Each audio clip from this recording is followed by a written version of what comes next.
Spain is very similar to Greece. I liked the weather there. It was warm, it was sunny, and it looked really good. I've never been to Madrid, so I'm really looking forward to the trip. We're gonna try and play how we can, try and be the best we can. Playing for third is still a big deal. And H2K could be in some trouble, but the Meganar comes in. Svenskeren getting low, taken down. It's a double kill over to Hjarnin, and they have turned it around. Pretty scared going up against them. H2K is definitely a good team. Playing an SK would be pretty hard. I think it will be a hard game to face them. Odoamne does what he can, but everybody on H2K is melting. Fantastic performance from SK Gaming. We have a lot more to prove. Placing fourth would be a failure. Finishing third is really important if you want to make Worlds. Our goal is to go to Worlds. If we're gonna go out, we should go with our head high.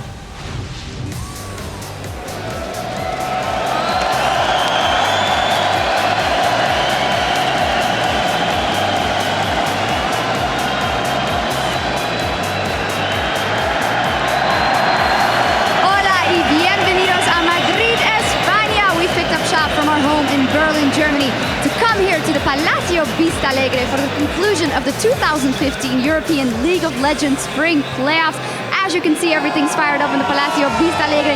Still some fans outside waiting to take their seats and be witness to all the action live right here. H2K very concentrated on the match coming up ahead, that third place match they absolutely have to win. And there's SK Gaming as they walked onto the stage just a couple of minutes ago, getting set up as well, needing to be in the zone to grab that third place spot here. And there are the Spanish casters, Barbecue Sharon and Ulises, who are casting for the home crowd. I'm EpicSkillshot, and joining me on the analyst desk this weekend are two very familiar faces, coaches for the Copenhagen Wolves and Gambit Gaming, Dentist and Leviathan. Welcome, thank you so much for joining us here in Spain. We're in Spain. Yeah, you definitely are, we all are, and let's take a look back and see how exactly we got here. Last week's semifinals were dramatic, to say the least, starting off with Fnatic beating out H2K, but they did need 5 games and every single game of that one counted, and they had to react to the bans that H2K was throwing out, banning out Huni. Absolutely, they banned out Huni in every single game, and H2K was not able to adapt their bans. They were pretty stable with their ban, banning the same champions every single game, so adapting in the series will be a big point for them today. Yeah, and it seemed like as the series went on, H2K's level of play also dropped. Their inexperience with playing best of fives really showed, and we'll see if they're able to bring it up today. Yeah, they got to bounce back today, and we talked about drama. SK Gaming versus the Unicorns of Love last week. Still haven't gotten over that one. The rookies taking down the #1 seed, and SK, they were baited into playing a playstyle different than their own, and it wasn't working for them. Yeah, I really want to see SK play their style, the 3 lanes pushing all the time. Freddie was saying they played more than one style, but when they were playing those other styles, it just didn't look as good, didn't look SK. So I want to see them return to what they're good at. Also, Unicorns was able to just adapt to SK. Whenever SK went for the late game scaling, they just went crazy on them in the mid game and searched for fights everywhere. The typical Unicorn style. So they did everything right. They're crazy. That means that the Unicorns of Love and Fnatic are in tomorrow's finals. But today, SK and H2K are playing for third place and the championship points today. Very important as we look towards the end of the year. Today's match is the difference between 30 and 50 points going into the summer split. The team with the most points at the end of the summer split will automatically qualify for one of 3 spots at Worlds.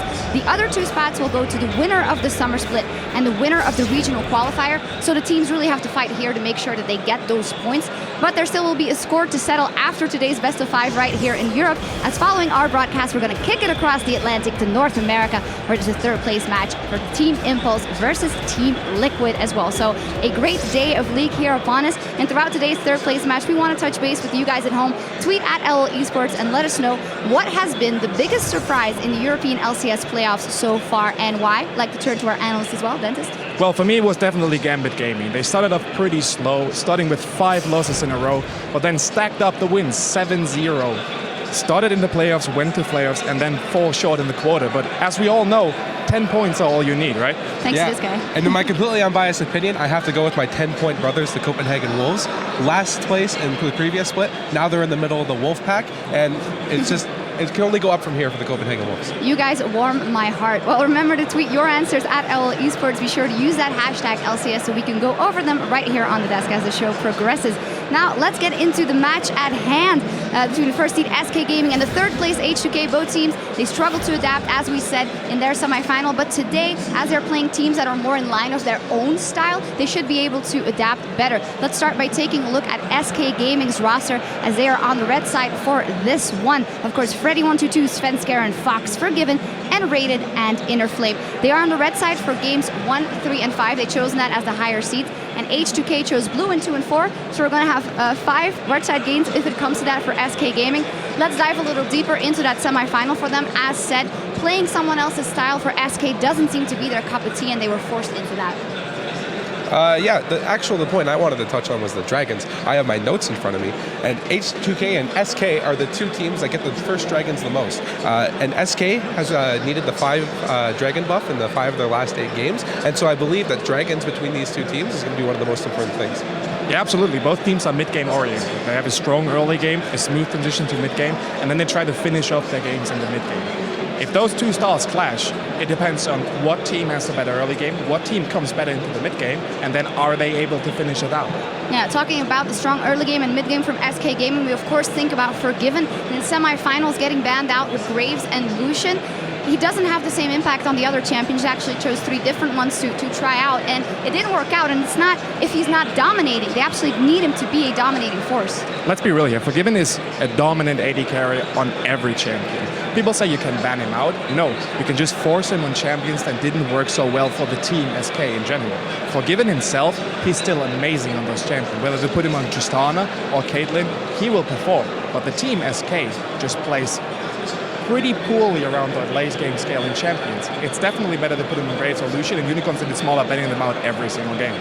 Yeah, when you put Forgiven on Graves or Lucian, he has the potential to just carry the game, take it away by himself.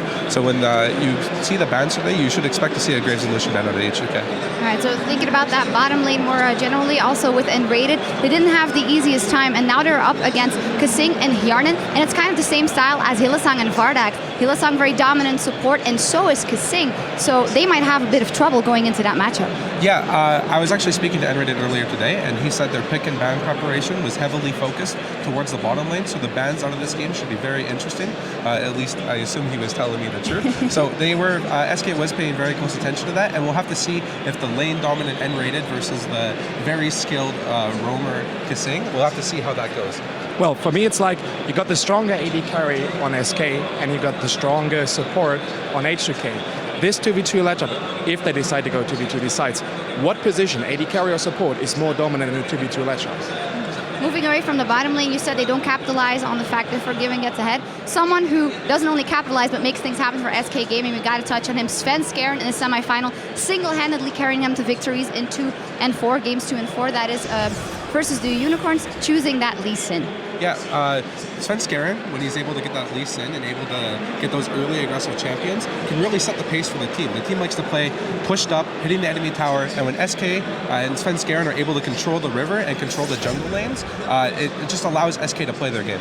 Yeah, but we don't forget, Unicorns of Love as a team has a fairly poor early game warding.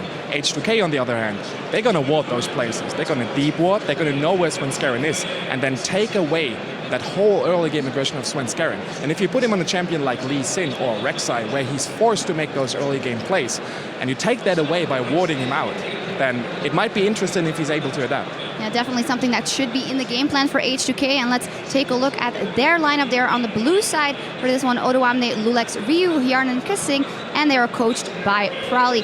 As said, they focused totally on banning out Huni in their games versus Fnatic, Shyvana, Hecarim, and Rumble, and they didn't adapt even when Fnatic found a solution to get back into the series. They did the same thing, which is not good in the best of 5. No, definitely. Well, we rewatched all of the games, and it felt like H2K, especially in games 4 and 5, weren't able to hold that mental fortitude up straight. They were shaky, they weren't concentrated, they didn't play the usual game, and Fnatic on the other end, they went huge and just capitalized on their mistakes and ran away with 2 clear victories.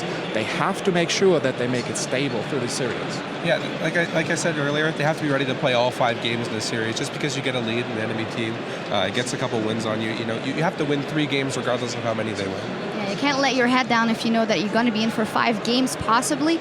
As said, those teams are same or similar in style much more than the teams that they played in the semifinal. Let's touch on a couple of key things here. Vision, as you touched on already.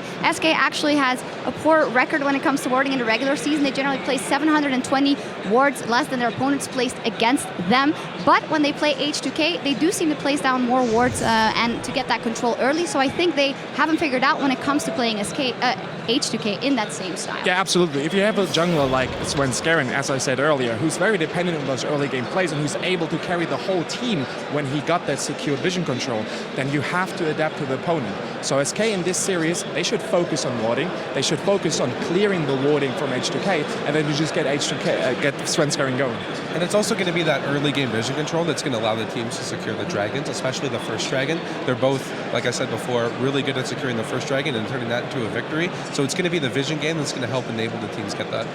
Very hotly contested. Well, you guys heard a lot of what we had to say about SK Gaming, but we're going to head on the stage to hear from one of the players.